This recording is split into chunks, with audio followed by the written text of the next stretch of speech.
So we'll, as usual, start with a quick recap of what we have learned in the last session. तो हम लोग फटाफट से एक बार क्विक रिवीजन कर लेंगे of what we have learned in the last lecture. I will not revise again lens maker equation. हमने last lecture में लेंस मेकर इक्वेशन देखा था और उसका हमने रिवीजन ऑलरेडी कल ही कर लिया था. But yesterday if you remember there was a topic which is prism formula जो हमने रिवाइज नहीं किया. So we will quickly revise what is prism formula. But before we go ahead with prism formula, I expect that you know what is a prism. So what is a prism? Prism is a wedge-shaped, transparent, triangular block having 3 rectangular and 2 triangular surfaces as planes. Right? It is a part of a transparent medium bounded on the two sides by two rectangular surfaces, जिसको तुम बोलते हो refracting surfaces. तो दो refracting surfaces है. Refracting surfaces में से एक पे लाइट इंसिडेंट होता है, दूसरे से एमर्ज होता है. और ये जो दो रिफ्रैक्टिंग सर्फेसेस है, ये इन दोनों में जो एंगल है उसको बोलते हो एंगल ऑफ प्रिज्म या फिर refracting angle of prism. The angle between two refracting surfaces of the prism is called as refracting angle of prism or angle of prism. The line along which the two refracting surfaces meet is called as refracting edge. A side opposite to the refracting edge is called as base of prism. Section of prism which is perpendicular to refracting edge is called as principal section. तो ये कल सब हमने detail में देखा था. So then I told you कि इसके आगे से मैं जब भी प्रिज्म ड्रॉ करूंगा तो मैं पूरा प्रिज्म नहीं ड्रॉ करूंगा. I will be just drawing principal section of the prism. तो इसके आगे नाउ ऑनवर्ड्स वेरेवर रिक्वायर्ड, जहां जरूरत होगी वहां पे मैं प्रिज्म अगर ड्रॉ कर रहा हूं तो I will be drawing only principal section of the prism. तो ये principal section of the prism है A B and C, where A is refracting angle. Then इस AB surface पे ray of light incident हुआ. This is incident ray which is PQ. तो PQ is incident ray. अब ये जो ray PQ है, because it is traveling from rarer to denser, it bends towards normal. तो पहले normal draw करना पड़ेगा at the surface AB. तो if you remember यहाँ पे हम लोग normal draw करते हैं. इस normal को नाम भी दिया था हमने MN.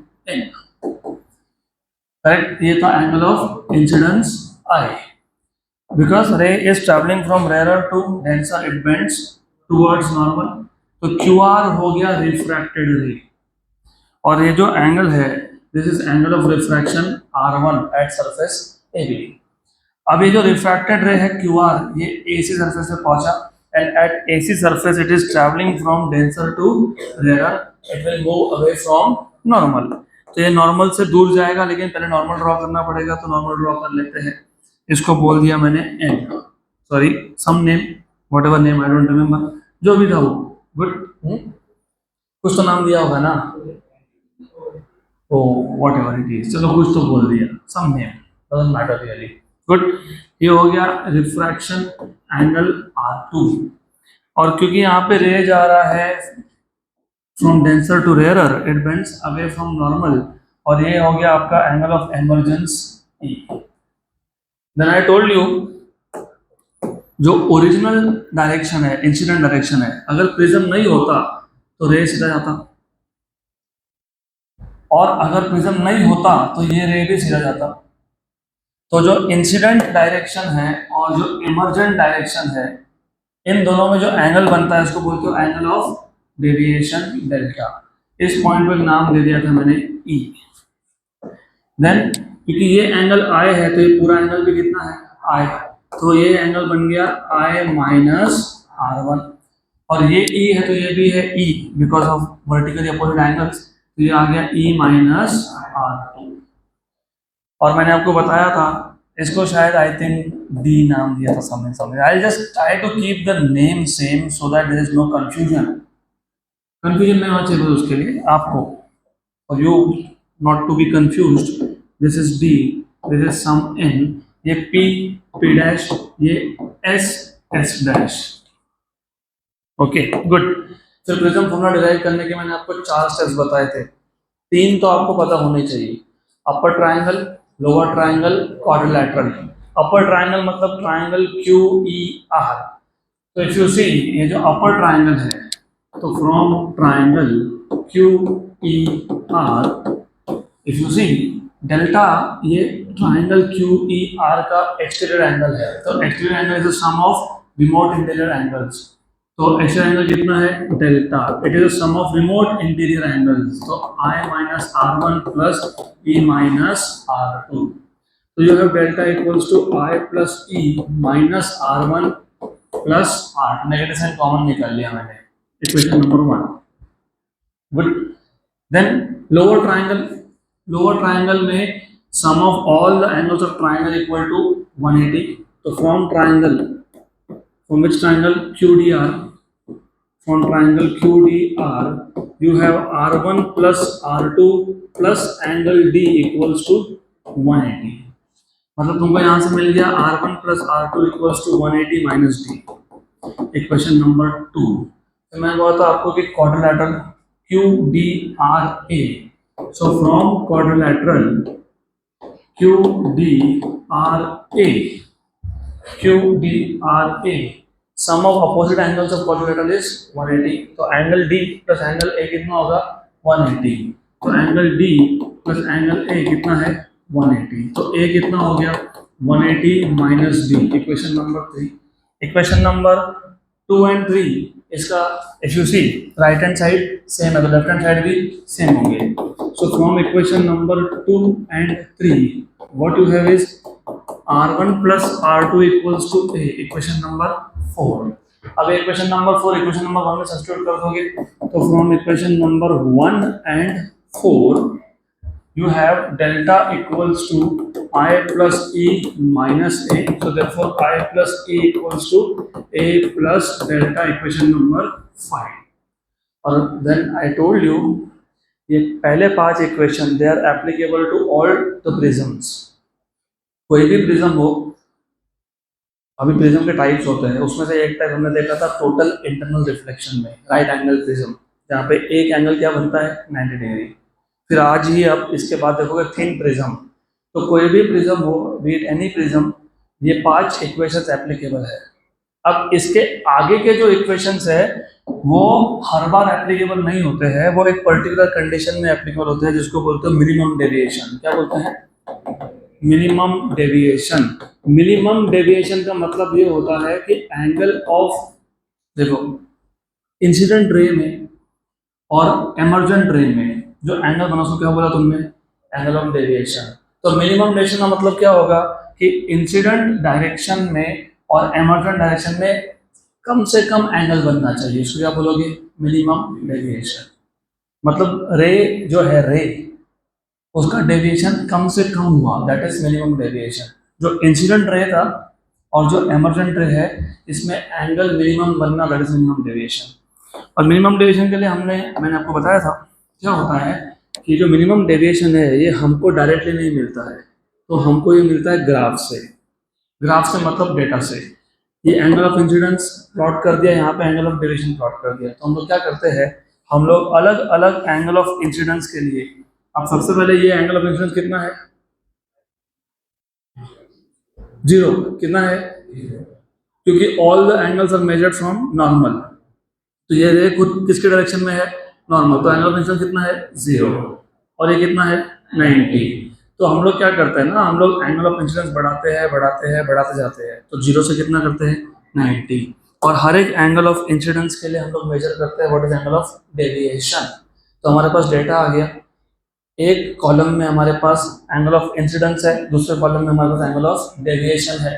क्योंकि तुमको ग्राफ प्लॉट करने के लिए y और x तो लगेगा ना, x की वैल्यू और y की वैल्यू होगी तो प्लॉट करोगे। एग्जांपल बताता हूँ, y equal to x, x की वैल्यू 0, y की वैल्यू 0, x की वैल्यू 1, y की वैल्यू 1, x की वैल्यू 2, y की वैल्यू 2, x की वैल्यू 3, y की वैल्यू 3। तो x और y दोनों की वैल्यू होगी तो प्लॉट होगा। तो अगर ये y equal to X plot करोगे ना, तो आपको ऐसा दिखता है, straight line passing through origin. कैसे दिखता है वो, straight line passing through origin. इसका मतलब पता है क्या होता है, y इक्वल टू एक्स। इसका मतलब पता है क्या होता है, डेल्टा इक्वल्स टू आई। क्योंकि y कौन है, डेल्टा, x कौन है, आए। हमारे पास ऐसा है क्या? नहीं, हमारे पास वैसा नहीं है।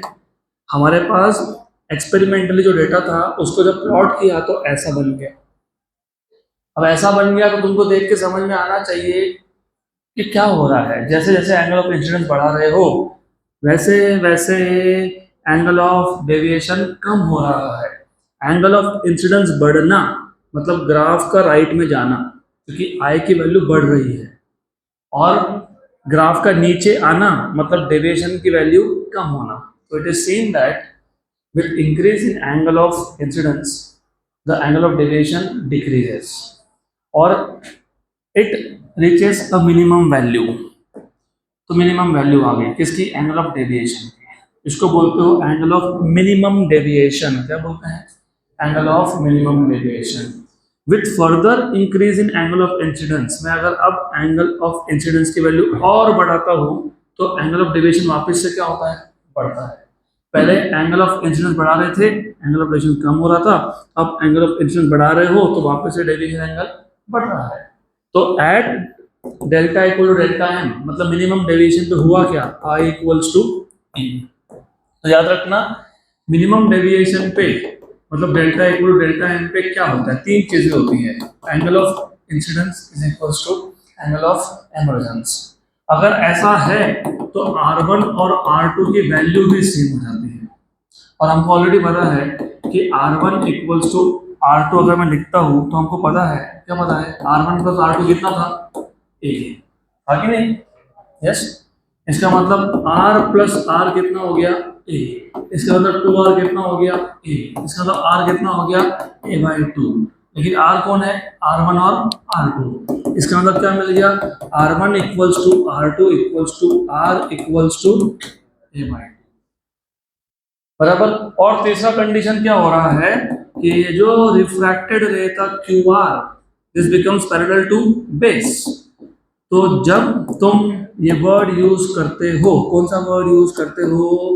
Minimum deviation. तो तीन कंडीशन सेटिस्फाई होती है।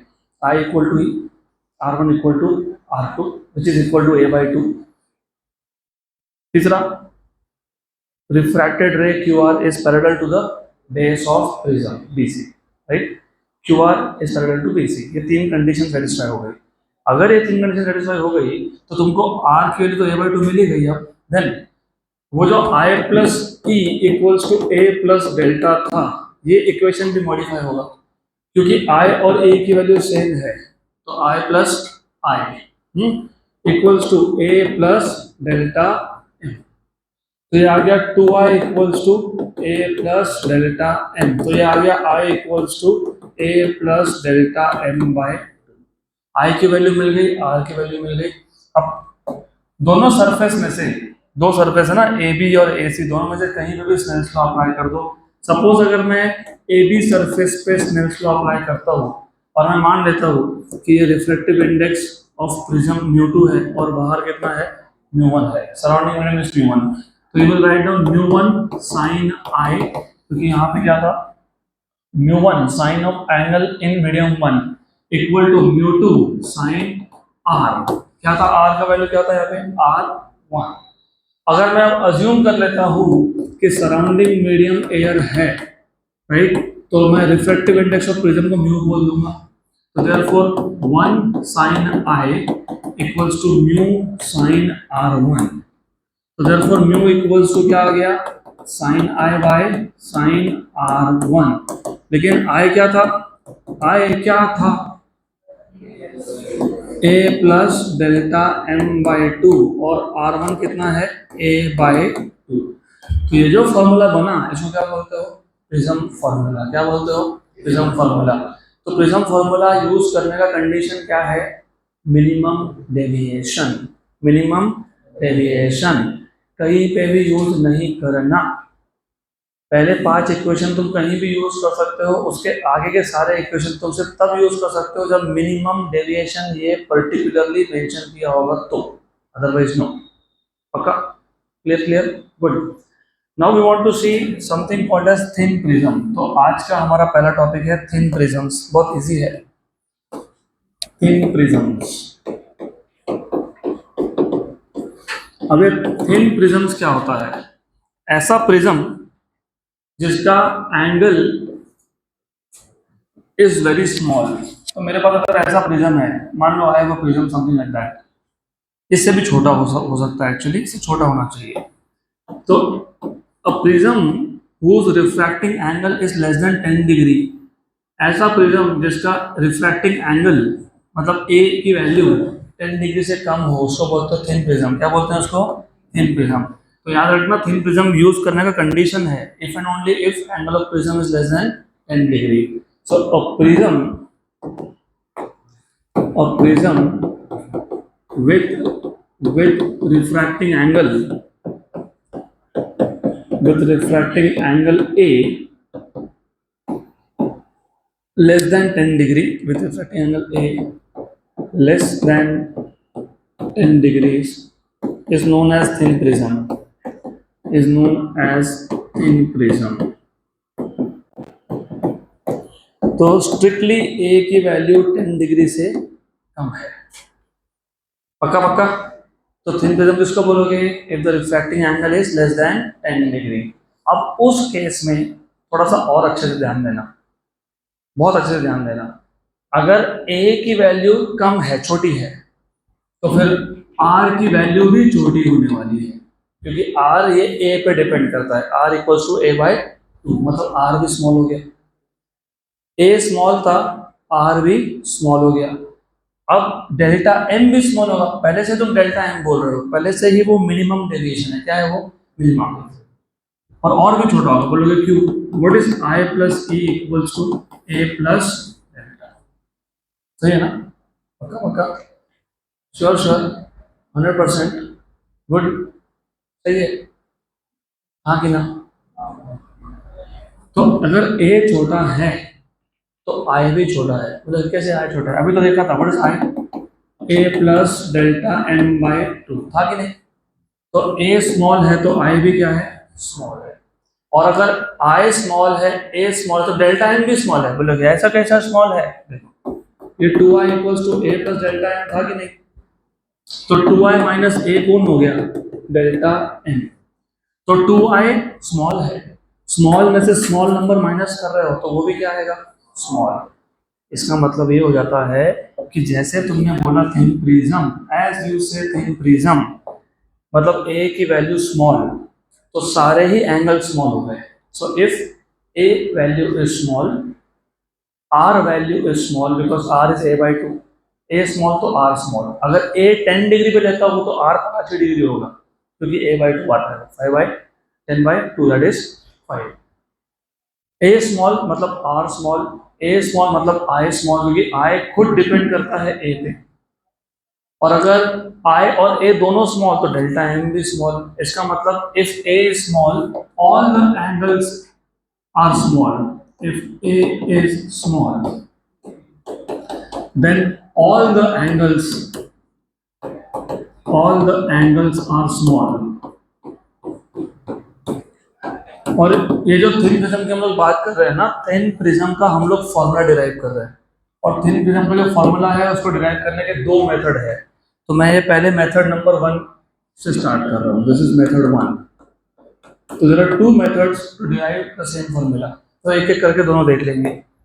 एंड यू शुड नो, मैंने पहले भी बताया, वापस बता देता हूँ। For small angle theta, do you remember small angle theta के केस में साइन थीटा की वैल्यू अप्रोक्सीमेटली क्या होती है? थीटा। अब जिनको ये पता नहीं, इसको बोलते टिल्डा, टिल्ड। और डबल टिल्डा मतलब अप्रोक्सीमेटली इक्वल। फॉर एग्जांपल, अगर x की वैल्यू इक्वल टू 7.1 है, एग्जांपल बता रहा हूँ, और मैंने अगर x की वैल्यू 7 लिख दी, 0.1 छोड़ दिया, तो मैं इक्वल टू के पे क्या लिखता हूँ? Approximately equal to. तो ये जो डबल साइन वेव दिख रहा है ना, double wave, that is the symbol of approximately equal, not exactly equal but approximately equal. तो अगर एंगल स्मॉल है तो साइन थीटा की वैल्यू अप्रोक्सीमेटली क्या है? थीटा। मतलब sine of 1 degree is 1, sine of 2 degree is 2। ऐसा अप्रोक्सीमेटली बता रहा हूँ। एक्चुअली वैसा नहीं होता, क्योंकि डिग्री में हम लिखते ही नहीं, हम रेडियन में लिखते हैं। फिर बोलोगे साइन ऑफ 2 डिग्री इज 2, तो साइन की वैल्यू 1 के ऊपर होती ही नहीं है कभी। होती है कि मन के ऊपर नहीं। मैं आपको बता देता हूँ थोड़ा सा। You have to be very careful with trigonometry, नहीं तो गए गए काम से गए। जब तुम sine theta approximately equal to theta लिखते हो तो ये थीटा रेडियन में होता है। किस में होता है? किस में होता है? तो let us take an example of a small value of angle in radian. तो ये 0.1 लिख दिया मैंने, लेकिन दिख रहा है इधर कैलकुलेटर में क्या बोला है? डिग्री। इसको मैं किस में कन्वर्ट कर दिया? रेडियन। अब अगर मैं साइन की वैल्यू लू 0.1, साइन कितना वैल्यू आया? 0.09, मतलब 0.1 ही है वो अप्रोक्सीमेटली। 0.099 मतलब कितना? 0.1। लेकिन कंडीशन था that the angle should be in radian. किसमें? किसमें? तो अभी याद रखना, कैसे भी किधर भी मत लिख देना sine of 2 degree is 2। Sine की वैल्यू 1 के ऊपर कभी जाती नहीं है, लिख के आ गए स्मॉल एंगल था sine of 2 degree 2। Sine of 1.5 degree 1.5। ऐसा नहीं होता, वो रेडियन में होता है। किसमें होता है वो? किसमें होता है वो? किसमें होता है वो? Very good, good good good, sufficient. अब देखो ऐसा है, अगर अगर ए छोटा है, आई छोटा है, डेल्टा एम भी स्मॉल है, तो sine of A plus delta M by 2 में ये पूरा का पूरा क्या है? स्मॉल है ना? स्मॉल। ए स्मॉल डेल्टा एम स्मॉल, तुम इन दोनों को ऐड करके डिवाइड बाय 2 कर दो, ये भी स्मॉल। और अगर एंगल स्मॉल है तो sine theta is approximately equal to theta, तो sine of A plus delta M is approximately equal to A plus delta M by, मतलब सिर्फ साइन भूल जाओ। Okay, and sine of A by 2 भी क्या होगा फिर? क्या होगा? A by 2। For small angle sine भूल जाना, सिर्फ एंगल लिख देना। Sine theta is theta, sine A is A, sine A plus delta M by 2 is A plus delta M by 2, sine of A by 2 is A by 2। पक्का? पक्का पक्का? Yes. Using prism formula, using prism formula. What is prism formula? If you remember, it is sine of A plus delta m by 2 upon sine of A by 2। लेकिन मैंने अभी तो बोला कि angle small है तो साइन को क्या कर देंगे? गायब कर देंगे। कर दिया कि गायब? Yes, good. और ये 2 और ये 2 भी हो गया गायब। ये ए इधर लेके आ गए तो क्या बन गया? Mu A, mu A, mu A equals to A plus delta M. तो therefore mu A minus A equals to delta M. A common निकाल लिए तो mu minus 1 equals to delta M. बराबर? ये आ गया आपका थिन प्रिज्म का फॉर्मूला। अब थोड़ा अच्छे से सोचोगे तो एक चीज समझ में आएगी। डेल्टा एम कौन था? कौन था? Angle of minimum deviation. लेकिन ये जो एंगल ऑफ मिनिमम डेविएशन है ना, ये बहुत सारे डेविएशन एंगल में से एक वैल्यू है, क्योंकि यहाँ पे भी डेविएशन की कोई वैल्यू होगी। एंगल ऑफ डेविएशन का एक वैल्यू यहाँ होगा, एक ये है, एक ये है, एक ये है, एक ये है, एक ये है। और एंगल ऑफ मिनिमम डेविएशन उन सब वैल्यू में से क्या है? एक वैल्यू है ना? ऐसा है कि नहीं? Yes no yes? So angle of minimum deviation is one of the values of angle of deviation. Angle of minimum deviation is one of the values of angle of deviation. Angle of minimum deviation is one of the values of angle of deviation. तो मैं m नहीं लिखता हूँ, छोड़ देता हूँ, तो क्या बन गया? Delta equals to a into mu minus 1। समझ आया? तब एंगल ऑफ मिनिमम डेविएशन ये है तो एंगल ऑफ डेविएशन ना, बहुत सारे में से एक वैल्यू है। मैं एग्जांपल बताता हूँ। मैंने आपको बोला देखो एंगल ऑफ इंसिडेंस 0 हो सकता है, 90 भी हो सकता है, बताया था ना अभी। तो एंगल ऑफ इंसिडेंस की वैल्यू 0 से 90 के बीच में कुछ भी हो सकती है कि नहीं? मैंने मान लिया कि चलो एंगल ऑफ इंसिडेंस 20 डिग्री है। कितनी है? 20 डिग्री। तो 20 डिग्री एंगल ऑफ इंसिडेंस की तो वैल्यू है ना, 0 से 90 के बीच में कुछ भी हो सकता था, तो 20 हो गया। वैसे angle of minimum deviation, angle of minimum deviation ये भी डेविएशन के बहुत सारे वैल्यूज में से एक वैल्यू है। तो तुम डेल्टा एम हर बार लिखोगे क्या? नहीं, भूल जाना, छोड़ देना। तो क्या लिखा? Delta equals to A into mu minus one. सही है। अब इसके आगे याद रखना है, हमने थिन प्रिज्म का फॉर्मूला किसको यूज करके बनाया, और प्रिज्म फॉर्मूला खुद कौन से कंडीशन के अंडर डिराइव हुआ था, मिनिमम डेविएशन। मतलब जब मैंने थिन प्रिज्म ये वर्ड यूज कर लिया, मतलब तुम ये फॉर्मूला यूज करने वाले हो, और ये फॉर्मूला खुद कहाँ से आ रहा है, प्रिज्म फॉर्मूला, और प्रिज्म फॉर्मूला में कंडीशन क्या थी, इसका मतलब ये मिनिमम डेविएशन के अंडर यूज हो सकता है। बराबर, पक्का, sure. This is one way of deriving the formula. अब यहाँ पे क्या क्या स्टेप्स किए मैं बता देता हूँ, फिर मेथड 2 पे जाएंगे। हमने यहाँ कुछ नहीं किया, हमने बोला कि पहले थिन प्रिज्म क्या है डिफाइन कर देते हैं। थिन प्रिज्म तो प्रिज्म ही है, सिर्फ जिसका एंगल क्या है less than 10 degree, that is called as thin prism. अगर एंगल ऑफ प्रिज्म ए छोटा है तो बाकी सारे एंगल स्मॉल हो जाते हैं, क्योंकि सारे एंगल ए के ऊपर ही डिपेंड करते हैं। तो R is small, I small, E small, delta M तो वैसे भी स्मॉल था, वो मिनिमम डेविएशन था, वो भी स्मॉल, तो सारे ही स्मॉल हो गए। तो ए प्लस डेल्टा एम बाई 2 ये भी स्मॉल हो गया, और a बाई 2 ये भी स्मॉल हो गया, और स्मॉल एंगल के लिए sine theta equal to theta, मतलब साइन डायरेक्ट भूल जाना। तो sine of a plus delta M by 2 equal to क्या हो जाएगा, a plus delta M by 2, और साइन ऑफ a बाई 2 क्या हो जाएगा, a बाई 2। फिर प्रिज्म फॉर्मूला यूज कर लिया, प्रिज्म फॉर्मूला में साइन से हटा दिया, फिर अभी कुछ नहीं है, a को वहाँ ले गए, सॉल्व कर लिया, तो क्या मिल गया, delta equals to a into mu minus one. अगले आने वाले टॉपिक के लिए चाहिए, ये नहीं पता, गया अगला टॉपिक गया। ये था मेथड नंबर 1, मेथड नंबर 2 भी है। आप एग्जाम में दोनों में से कोई भी एक मेथड लिख के आओ, यू गेट फुल मार्क्स, कोई प्रॉब्लम नहीं है।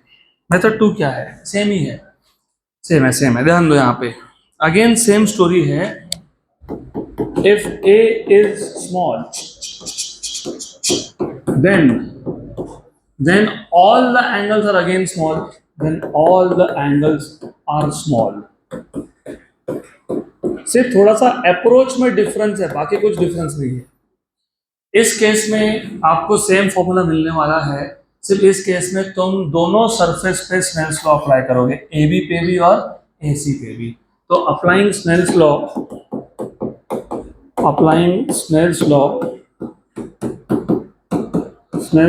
at which surface AB? What is Snell's law at surface AB? AB surface पे Snell's law, mu1 sin I equal to mu2 sin R1। So you have mu1 sin I equals to mu2, क्या लिखेंगे, sin R1। mu1 की value कितनी है, 1, mu2 की value क्या बोला है, mu। I और R क्या है, स्मॉल, क्या है, स्मॉल, क्या है, स्मॉल, क्या है, स्मॉल। अगर स्मॉल है तो साइन I की जगह पे क्या लिखूंगा मैं, I, और साइन R1 की जगह पे क्या लिखूंगा मैं, R1। तो क्या मिल जाएगा, mu1 1, साइन I की जगह पे I इक्वल्स टू mu2 की जगह पे mu, और R1 है ना, तो I इक्वल टू क्या मिल गया, mu R1, इक्वेशन नंबर 1। पक्का। अब आप सिमिलरली सेकेंड सरफेस पे भी स्नेल्स लॉ अप्लाई कर लो। Apply Snell's law at which surface, at surface AC। अब AC सरफेस पे light is travelling from denser to nearer, तो उल्टा भी इमेजिन करोगे तो फर्क नहीं पड़ता है, पर ठीक है। What is the refractive index of prism, mu2 sin R2 equals to mu1 sin E, mu1 sin E, and refractive index of medium into sine of angle in medium, mu2 sin R2 equal to refractive index of medium mu1 into sine of angle in medium, क्या है, E है। तो क्या लिखोगे, जल्दी बताओ, mu2 sin R2 है ना, अरे बराबर तो है, यहाँ पे R2 एंगल ऑफ इंसिडेंस है ना, मैंने गलत नहीं बोला, मैंने बोला sine of angle of incidence, यहाँ पे एंगल ऑफ इंसिडेंस कौन बन गया, R2, और वहां पे कौन है, E है। सही बोल रहा हूँ, doesn't matter really.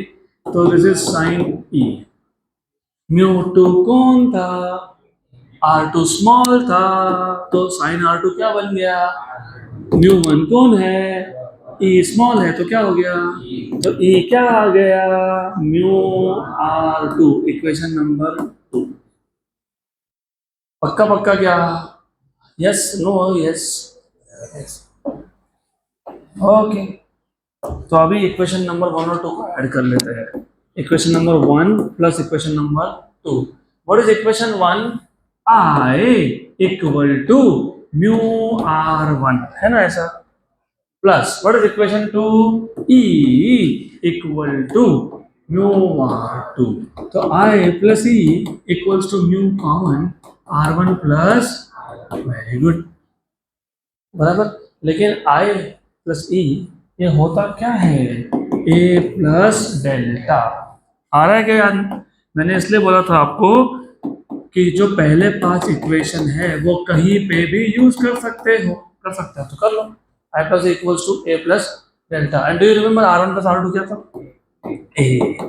Are one plus R two equals to A, तो ये लिख दोगे ए प्लस डेल्टा, हाँ, और ये लिख दोगे म्यू ए। तो डेल्टा क्या हो जाएगा, म्यू ए माइनस ए, तो delta equals to mu minus 1 into A. Same आया कि नहीं, यस। तो मेथड 1 मेथड 2 विच एवर यू वांट टू यूज, कोई प्रॉब्लम नहीं है, formula will be the same. आपको जो कन्वीनियंट हो वो, पहला मेथड ज़्यादा इजी है क्योंकि प्रिज्म फॉर्मूला याद रहता ही है, सिर्फ प्रिज्म फॉर्मूला में साइन साइन हटाना है, डन।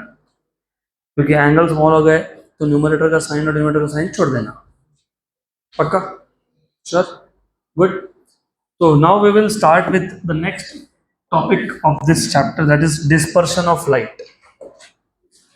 Dispersion of light. मैंने आपको बताया था कि थोड़ा सा टेक्स्ट बुक में सीक्वेंस अलग है और मैं सीक्वेंस थोड़ा सा अलग रखता हूँ, just to have a smooth connectivity between two topics. तो डिस्पर्शन ऑफ लाइट में इंट्रोड्यूस करने के बाद सीधा जाऊंगा angular dispersion and dispersive power पे, गुड। अभी डिस्पर्शन ऑफ लाइट होता क्या है, you all know, I hope you know, so you know what is dispersion of light, yes, what is dispersion of light, the splitting of white light into constituent colours. अब white light के ना अलग अलग नाम है, इस white light को तुम पॉलीक्रोमैटिक लाइट भी बोलते हो, मोनोक्रोमैटिक, मोनो मतलब सिंगल, क्रोमा मतलब कलर, तो मोनोक्रोमैटिक मतलब सिंगल कलर, पॉली मतलब मेनी, क्रोमा मतलब कलर, तो पॉलीक्रोमैटिक मतलब मेनी कलर्स, और मेनी कलर्स मतलब व्हाइट लाइट। तो ये जो लाइट तुम देख रहे हो, ये ऊपर ट्यूबलाइट लगाया है, उसमें से जो लाइट है वो व्हाइट दिखता है कि नहीं, इसमें बहुत सारे कलर्स है, कितने कलर्स है, 7 VIBGYOR, violet, indigo, blue, green, yellow, orange, red. Confirm करना है तो कल प्रिज्म लेके आना और व्हाइट लाइट पास करके देखना, you will see 7 colours coming out, depending on how much money you spend on buying a prism. सस्ता वाला लाओगे तो 7 तो नहीं दिखेंगे, 3-4 तो दिख ही जाएंगे, तो वैसा होता है, it depends on the quality of the substance also. अरे यहाँ ध्यान दो, मैं बोल रहा हूँ आपको, मैं बार बार बोलता रहता हूँ, ऑप्टिक्स और 2-3 चैप्टर ऐसे है, आई एम टेलिंग यू, हालत बहुत खराब है मेरी नहीं, I am good, I am good, I like to teach difficult topics because they are not really difficult, they are easy in fact. तो तुम ध्यान नहीं दोगे तो फिर वही, इसमें तेरा घाटा मेरा कुछ नहीं जाता, चलो यहाँ ध्यान दो। सो as you said and you rightly said, the separation of white light into constituent colors या फिर into components, component मतलब 7 color, is called as dispersion of light। मैं पहले define कर देता हूँ, the separation of white light या फिर polychromatic light, white light मतलब polychromatic light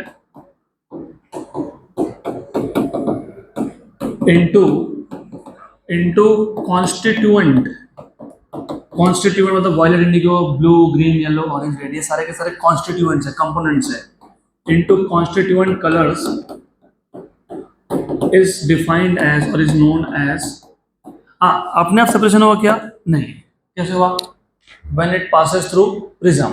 so the separation of white light into constituent colours when it passes through prism, when it passes through prism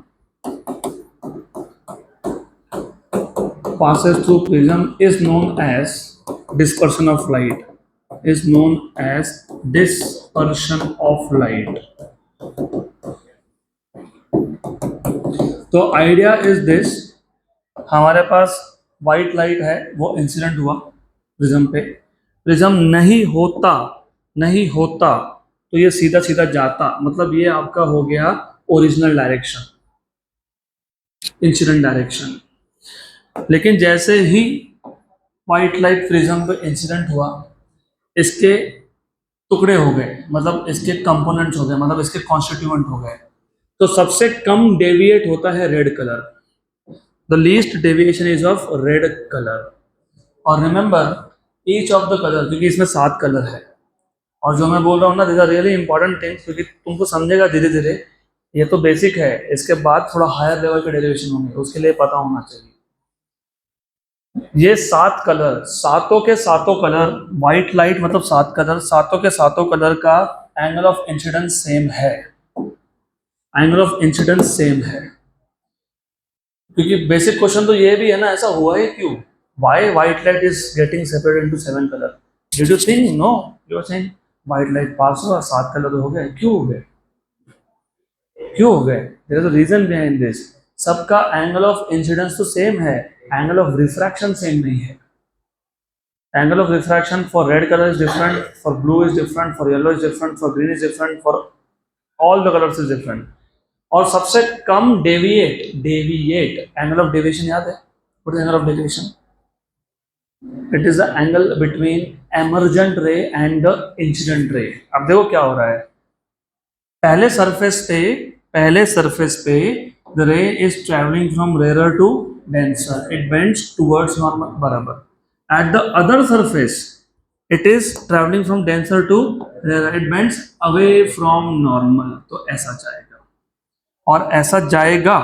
और ये emergent रे है, क्या है ये, एमर्जेंट, और एमर्जेंट रे और इंसिडेंट रे, इसमें जो एंगल बनता है वो होता है एंगल ऑफ डेविएशन, लेकिन ये angle of deviation red colour का है, सही है, गुड, क्योंकि रेड कलर की बात कर रहा हूं मैं।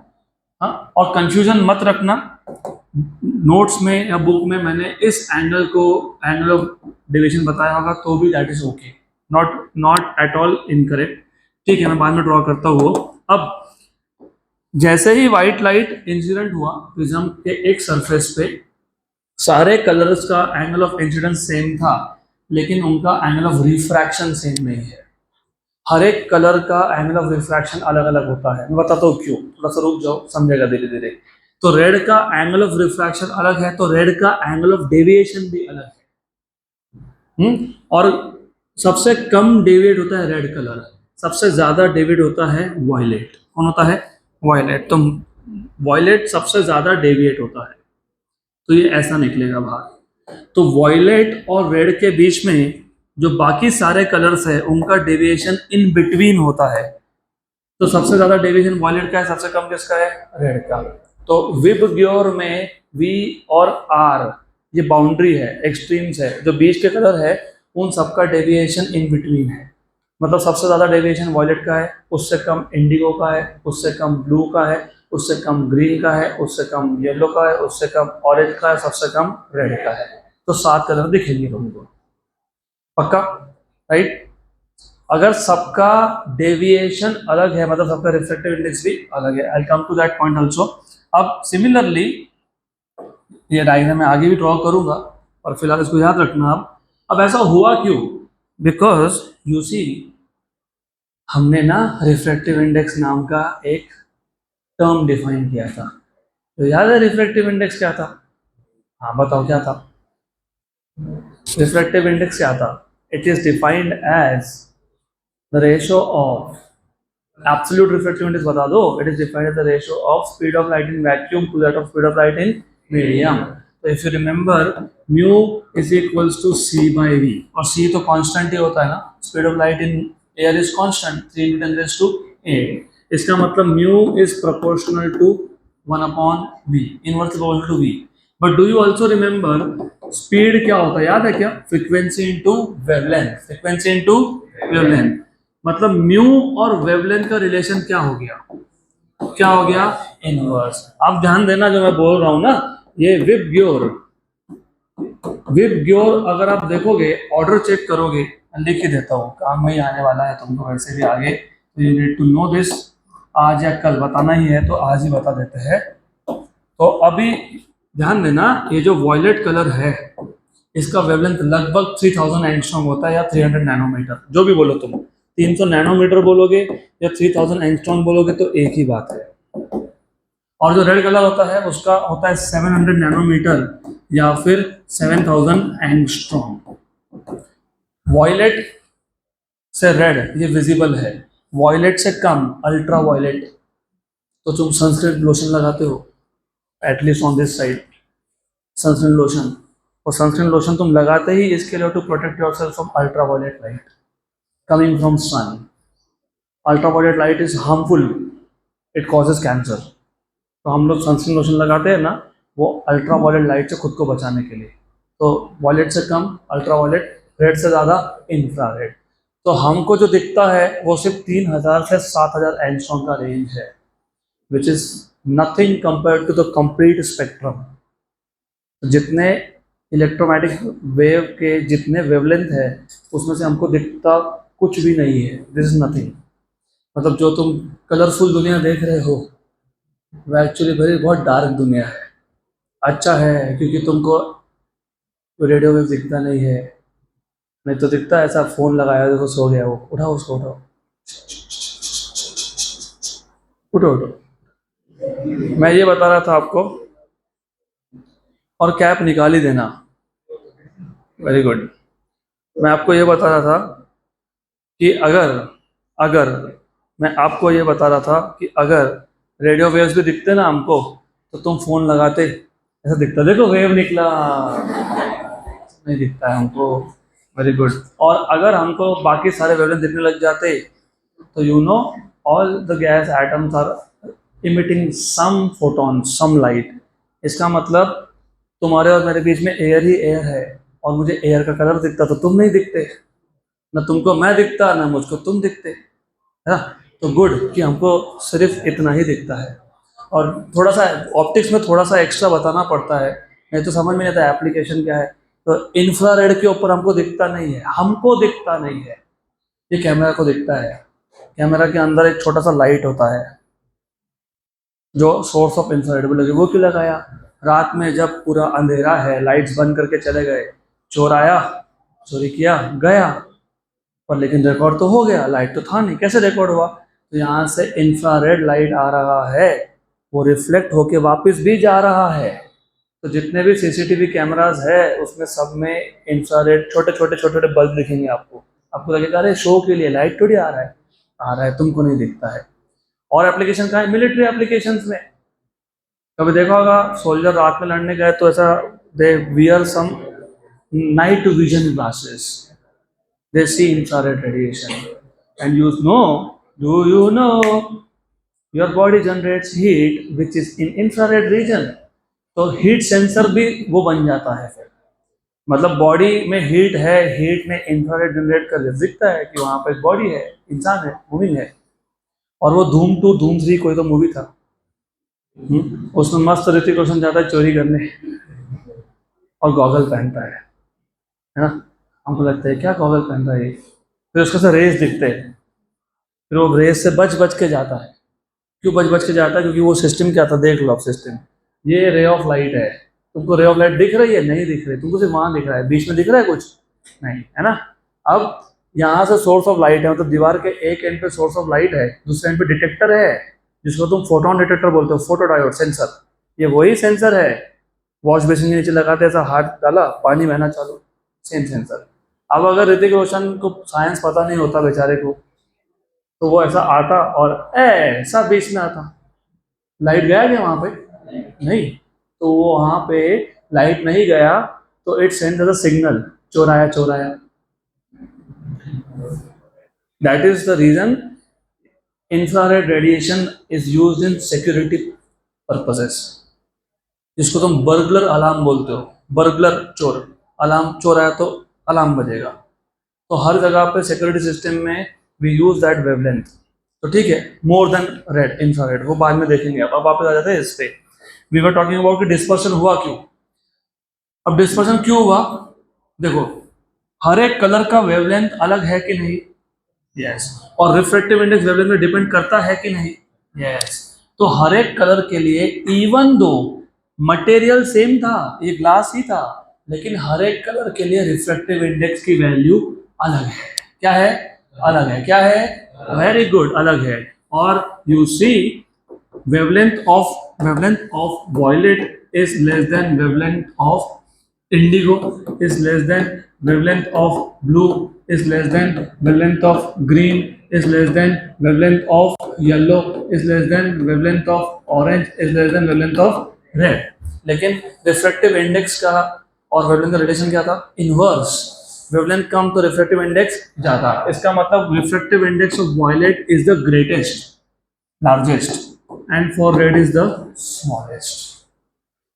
तो ऐसा है, मटेरियल सेम था लेकिन हर एक कलर का वेवलेंथ अलग था। अब वेवलेंथ अलग था तो रिफ्रैक्टिव इंडेक्स अलग हो गया, और रिफ्रैक्टिव इंडेक्स अलग हो गया तो एंगल ऑफ रिफ्रैक्शन अलग हो गया। बोलो कैसे कैसा, स्नेल्स लॉ, मैं नहीं बोल रहा, Snell's law. What is Snell's law, mu equals to sine I by sine R. हाँ, assumption surrounding medium is air, वो सब यूज करने के बाद अगर हर एक कलर का रिफ्रैक्टिव इंडेक्स अलग है तो हर एक कलर का एंगल ऑफ रिफ्रैक्शन भी अलग है। और रिफ्रैक्शन एंगल डिसाइड करता है कि लाइट का बेंडिंग कितना होने वाला है। तो if wavelength is different, which means refractive index for each color is different even though material of the prism was same. And if refractive index is different, then angle of refraction is also different. तो हर एक colour का bending अलग अलग angle से होगा, इसलिए जाता तो सब साथ में है, आता सब अलग अलग से है। जाता सब साथ में है व्हाइट लाइट, आता सब अलग अलग से है। पक्का? तो समझा अभी रिफ्रैक्शन हुआ क्यों, डिस्पर्शन क्यों हुआ। Dispersion is because each colour has different angle of refraction, which means each colour will bend by different angles. पक्का, याद रहेगा। तो you have correctly defined what is dispersion of light. It is the separation of white light into constituent colours when it passes through a prism. But ऐसा हुआ क्यों, white light के 7 colour क्यों हुए, because wavelength of each color is different, and since wavelength is different, refractive index is different, because refractive index is inversely proportional to wavelength, जिसका wavelength कम उसका refractive index ज्यादा। और refractive index डिसाइड करता है angle of refraction. अगर refractive index अलग है तो एंगल ऑफ रिफ्रैक्शन भी अलग है, एंगल ऑफ रिफ्रैक्शन अलग है तो बेंडिंग भी अलग अलग अमाउंट से होता है। तो गए सब सेम एंगल पे, आए सब अलग अलग एंगल पे, एंड यू हैव 7 कलर्स। तो जो मैंने 20 मिनट में पढ़ाया वो 2 मिनट के अंदर खत्म कर दिया। I could have done that earlier also. I can be a passenger train, हड़ू हड़ू। I can be a bullet train also, 2 minute में सब खत्म। पूरा ऑप्टिक्स 2 दिन में खत्म हो सकता है, ध्यान में। गुड, पक्का। अब अगला क्वेश्चन फिर ये आया, क्या आया पता है? अगला क्वेश्चन ये आया, क्या फिर सारे के सारे प्रिज्म व्हाइट लाइट को 7 कलर में डिस्पर्स करते हैं क्या? नहीं। तो हर एक प्रिज्म का डिस्पर्शन का एबिलिटी अलग अलग होता है। तो उस एबिलिटी को बोलते हो डिस्पर्सिव पावर। क्या बोलते हैं? The ability of a prism to disperse white light into constituent colour is called as dispersive power. लेकिन डिस्पर्सिव पावर डिपेंड करता है एक पैरामीटर में जिसको बोलते हो एंगुलर डिस्पर्शन। क्या बोलते हो? तो पहले हमको देखना पड़ेगा व्हाट इज एंगुलर डिस्पर्शन, और बाद में हम देखेंगे व्हाट इज डिस्पर्सिव पावर। तो let us first see what is angular dispersion। तो बहुत सिंपल डेफिनेशन है, द सेपरेशन, एंगुलर सेपरेशन, क्योंकि ये एंगुलर डिस्पर्शन है। अब सेपरेशन 2 टाइप के होते हैं, एक होता है in terms of length. For example, यहाँ ध्यान तो समझ में आ जाएगा, जब मुझे एक्सट्रीम कलर, एक्सट्रीम मतलब एंड वाले, यहाँ पे एंड वाले कौन है? Violet and red. तो मुझे जब इनका सेपरेशन निकालना है, मैं या तो डिस्टेंस मेजर कर लूंगा, बोल दूंगा 2 सेंटीमीटर 4 सेंटीमीटर जो होगा वो, या तो मैं एंगल मेजर कर सकता हूँ। एंगल कैसे? You remember this is angle of deviation for which colour? Red. Which colour? Red. And this is angle of deviation for which colour? Violet. तो दोनों में एंगल का डिफरेंस कितना हो गया? Delta V minus delta R. तो angle of deviation for red colour was delta R, angle of deviation for violet colour was delta V, और delta V is greater than delta R. मैं नहीं बोल रहा, diagram से दिख रहा है डेल्टा वी ज्यादा है क्योंकि डेविएशन वायलेट कलर का ज्यादा हुआ, रेड का कम हुआ। तो रेड और वायलेट कलर में जो एंगल का डिफरेंस है उसको बोलते हो एंगुलर डिस्पर्शन। क्या बोलते हो उसको? क्या बोलते हो उसको? डिफाइन कैसे करोगे? The angular separation, the angular separation between extreme colors, the angular separation between extreme colors। अब एक्सट्रीम मतलब एंड वाले, और एंड वाले कलर कौन कौन है हमारे पास? Violet and red. Violet and red is known as angular dispersion, is known as angular dispersion. Notes में थोड़ा सा एक्स्ट्रा थ्योरी दिया है मैंने आपको, यही सब लिख के दिया है। डिस्पर्शन क्या होता है पहले लिख के दिया, डिस्पर्शन क्या होता है। तुमको पता नहीं है डिस्पर्शन क्या होता है? पता है ना? The separation of polychromatic light into constituent colour is called as dispersion. फिर मैंने नीचे लिखा है the angular separation between extreme colours violet and red is known as angular dispersion. ये तो डेफिनेशन हो गया, फॉर्मूला भी चाहिए। तो डिनोट करते हो कैपिटल डेल्टा से, किससे? Capital delta. कैपिटल डेल्टा तुमने अगर ऑप्टिक्स में कहीं पे भी लिखा, मतलब ये कौन है? Angular dispersion. खासकर जब तुमने प्रिज्म में लिखा, प्रिज्म थ्योरी में लिखा, तो कौन है? Angular dispersion. या तो इसको डिनोट करते हैं डेल्टा वी आर से। किसे डिनोट करते हैं? Delta V R. Delta V R मतलब angular difference between violet and red colour, और ये होता है delta V minus delta R. क्या होता है ये?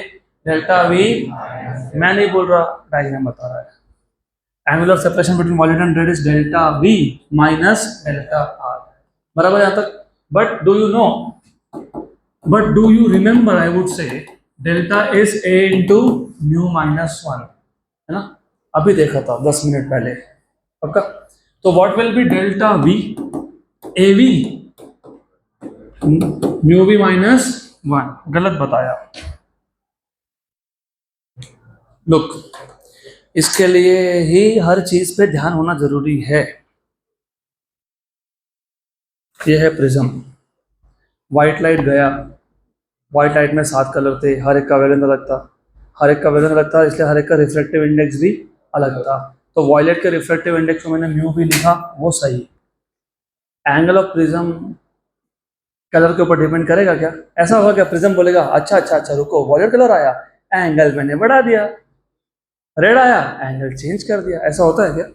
तो एंगल ऑफ प्रिज्म सेम होता है। क्या होता है? सेम। तो मैंने जो ए बी लिखा है वो नहीं लिख सकते, वो एंगल ऑफ प्रिज्म है।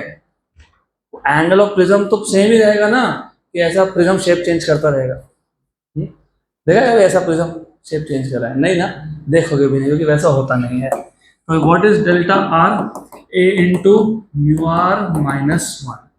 और ये जो चीजें मैं मजाक मजाक में बताता हूँ, याद रखना सबसे ज्यादा गलती एग्जाम में यही होती है। इसके लिए अभी बता दिया भाई, एग्जाम में मत करना गलती, क्योंकि क्या आदत पड़ गई ना, वी वी इधर भी वी, आर आर इधर भी आर, ऐसा करोगे मतलब तुमको 0 मार्क्स मिलने वाला है। तो angular dispersion delta which is defined as delta v minus delta r, this will be equal to delta v क्या है आपका? a mu v minus 1 minus a mu r minus 1। कौन कॉमन है? a। तो mu v minus 1 minus mu r minus minus plus 1, minus 1 plus 1 हो गया cancel. तो delta equals to a mu v minus mu r। ये हो गया आपका एंगुलर डिस्पर्शन का एक फॉर्मूला, और ये था एंगुलर डिस्पर्शन का दूसरा फॉर्मूला। मतलब 2 फॉर्मूला है, delta V minus delta R, या फिर A mu V minus mu R. पक्का पक्का? Good, sure sure, 100%, yes no yes. अब मैंने एंगुलर डिस्पर्शन डिफाइन करते वक्त बोला it is the angle between extreme colours. Extreme मतलब एंड वाले, पहला आखिरी। अब हमको देखना है something called as mean deviation. क्या देखना है? Mean deviation. रुको रुको रुको, मीन डेविएशन। मीन मतलब क्या होता है? एवरेज। क्या होता है? क्या होता है? एवरेज। और मैंने ये येलो में लिखा, उसका मतलब भी कुछ है। वैसे आप देखोगे तो normally mean is middle value, है ना? मिडल में कौन है? ग्रीन। ग्रीन मीन नहीं होता है, यहाँ पे मीन होता है येलो। तो yellow is taken to be mean of this, है ना। तो green is not mean, mean कौन है? येलो। तो याद रखना yellow is taken to be mean, is taken to be mean. तो जब तुम बोलते हो मीन डेविएशन, मतलब किसका डेविएशन? येलो कलर का deviation. Therefore mean deviation is the deviation of which colour? Yellow colour. So therefore mean deviation is the deviation of yellow color, is the deviation of yellow color। अब यह deviation मतलब delta, और delta का formula तो याद ही होगा तुमको, a into mu minus one. Yellow colour लिखूंगा तो क्या लिखूंगा? Delta y equals to a into mu Y minus one. इतना पता होना चाहिए। तो so far what you know is what is angular dispersion. What is angular dispersion? The angular separation between extreme colors in the dispersed beam is called as angular dispersion। मतलब delta V minus delta R या फिर A into mu V minus mu R, याद रहेगा पक्का। फिर हमने देखा mean deviation क्या होता है। Mean deviation is the deviation of mean colour, और which is mean colour? Yellow. तो what is mean deviation? Delta Y equals to A mu Y minus one. अब ये क्यों चाहिए? ये हमको डिस्पर्सिव पावर डिफाइन करने के लिए चाहिए था। तो अभी डिफाइन करेंगे डिस्पर्सिव पावर। अब डिस्पर्सिव पावर के मैं दो डेफिनेशन देने वाला हूँ, एक है थ्योरेटिकल डेफिनेशन, एक है मैथमेटिकल डेफिनेशन। डिस्पर्सिव पावर मैंने आपको अभी बताया था कि हर एक प्रिज्म व्हाइट लाइट को 7 कलर में सेपरेट कर पाएगा, ऐसा नहीं होता है। कुछ कुछ प्रिज्म 3 कलर 4 कलर में भी सेपरेट करते हैं, depending on prism to prism. So the ability of a prism to disperse white light into constituent color is called as dispersive power। The ability of a prism to disperse white light into constituent colors is known as dispersive power, is known as dispersive power। ये theoretical definition है। अब problem क्या आता है कि अगर मुझे दो प्रिज्म को कंपेयर करना है तो मुझे हर बार बताना पड़ेगा, देखो ये प्रिज्म व्हाइट लाइट को 4 कलर में डिस्पर्स कर रहा है, ये 6 कलर में कर रहा है। हर बार बोलेंगे क्या? इसका एबिलिटी कम है, इसका एबिलिटी ज़्यादा है। तो जब तुमको दो चीज़ों को कंपेयर करना होता है, better comparison is in terms of number. Number से कंपेयर करते हो ना, बहुत सारे पैरामीटर्स होते हैं कंपेयर करने के लिए, तो नंबर से कंपेयर करते हैं। फॉर एग्जांपल खुद का हाइट कैसे कंपेयर करते हो? एक 5 फुट 2 इंच है, एक 5 फुट 6 इंच है।